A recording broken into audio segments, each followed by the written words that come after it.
رسول پاک علیہ السلام کی خدمت میں ایک نوجوان آیا تھا اور رسول اللہ کیوں بھی فرینک بات کرنے کے عادی تھے لوگوں سے، کھلی کھلی بات حضور پاک علیہ السلام اپنے اصحاب سے کرتے تھے۔ آدمی ایک آ گیا، آ کر سرکار کے سامنے بیٹھا، پوچھا یا رسول اللہ میں زنا کرنا چاہتا ہوں، اجازت دیجیے۔ رسول اللہ سے اجازت مانگی۔ آقا کائنات علیہ السلام نے پوچھا کیوں کرنا چاہتے ہو؟ کہنے لگے نہیں میں تو زنا کرنا چاہتا ہوں۔ حضور نے ارشاد فرمایا اچھا مجھے بتاؤ کوئی تمہاری عورت تمہاری ماں کے ساتھ یہ کام کرے تو؟ کہنے لگا سرکار میں تو اسے مار دوں گا جان سے۔ ارشاد فرمایا اچھا اگر کوئی تمہاری بہن کے ساتھ یہ کرے تو؟ کہنے لگا سرکار میں برداشت نہیں کر سکتا۔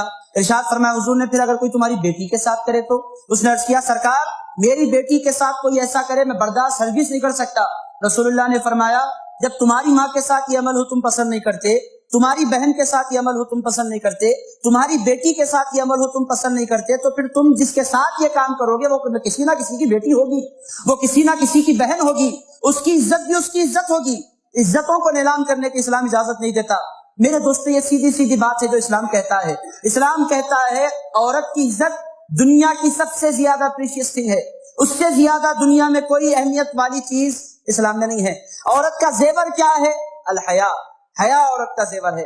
عورت کا سب سے بڑا آپ کہہ سکتے ہیں دولت عورت کی کیا ہے؟ عورت کی سب سے بڑی دولت ہے حیا۔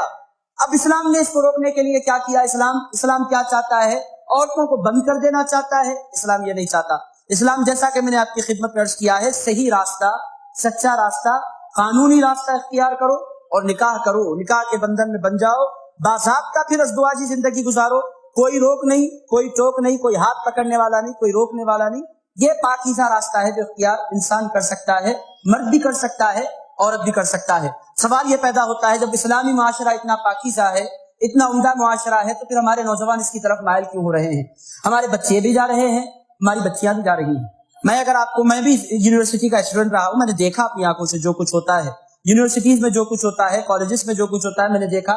بھائی لاتا ہے اپنی بہن کو چھوڑتا ہے یونیورسٹی بڑے احترام کے ساتھ، بچی کچھ دیر یونیورسٹی میں کلاسز اٹینڈ کرتی ہے، بنک مارتی ہے، کسی ہندو بچے کے ساتھ بیٹھ کر نکل جاتی ہے۔ حاضرین کرام ہم نے اپنی آنکھوں سے منظر دیکھے ہیں۔ اب لانے والے کی ذمہ داری تھی، اس نے علم کے لیے لایا۔ رسول پاک علیہ السلام نے اسی لیے کیا ارشاد فرمایا نکاح کی عمر کو جب کوئی پہنچ جائے پہلی فرصت میں اس کا نکاح کر دو۔ خصوصیت کے ساتھ لڑکیوں کا نکاح کرنے میں جس قدر عجلت ہو سکے اس قدر عجلت کرو، جس قدر جلدی ہو سکے اس قدر جلدی کرو۔ کیوں؟ لڑکیوں کے پاس جو سب سے بڑی دولت ہے وہ ان کی حیا ہے، وہ ان کی عزت ہے، وہ سب کچھ اس میں ہے۔ رسول پاک علیہ السلام نے اسی لیے اس مرد کی تعریف کی، اس باپ کی تعریف کی جو بیٹی کی عزت کے ساتھ اس کا نکاح کر دیتا ہے۔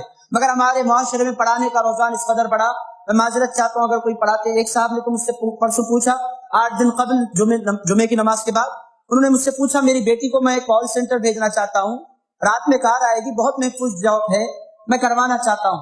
میں نے کہا کیوں کروانا چاہتے ہیں آپ؟ کہنے لگے نہیں 20-22 ہزار کی آمدنی وہ پے کرنے والے ہیں، وہ 2 بجے رات 2 بجے سے صبح 8-9 بجے تک وہ کوئی جاب ہے، وہ کرنے کے لیے باضابطہ کار آتی ہے لے جاتی ہے۔ میں آپ سے پوچھتا ہوں اپنی بیٹی کو جاب پر بھیجنے سے پہلے اس نے یہ نہیں سوچا کہ وہ کس کے ساتھ جائے گی؟ کوئی جو لے جانے والا ہوگا وہ ڈرائیور بھی ہوگا تو کوئی نہ کوئی مرد ہی ہوگا، مرد آئے گا رات کی تنہائی میں اس بچی کو بٹھا کر لے جائے گا۔ کیسے مسلمان سوچ سکتے ہیں؟ حضرت کرام یہ ہیں چیزیں۔ ایک صاحب، میں آپ کو مسلم معاشرے کی باتیں بتلا رہا ہوں، ایک صاحب نے اپنی بیٹی کو انگلینڈ بھیجا پڑھانے کے لیے، محبوب نگر کے میں جلسے میں گیا تھا، وہ صاحب مجھ سے ملے، ایک بیٹی کو میں نے لندن بھیج دیا ہے پڑھانے کے لیے، دوسری بیٹی کو میں بھیجنا چاہتا ہوں۔ میں نے کہا پہلی بیٹی کا عالم کیا ہے؟ کہنے لگے 2 سال اس نے اپنا MS کرنا تھا، وہ اس نے کر لیا ہے، جاب کر رہی ہے۔ میں نے کہا آپ وہاں نہیں ہیں، بھائی وہاں نہیں ہے، رشتہ دار وہاں نہیں ہے، کوئی دیکھ ریکھ والا نہیں ہے، آپ کیسے اپنی بیٹی کو بھیجتے ہیں؟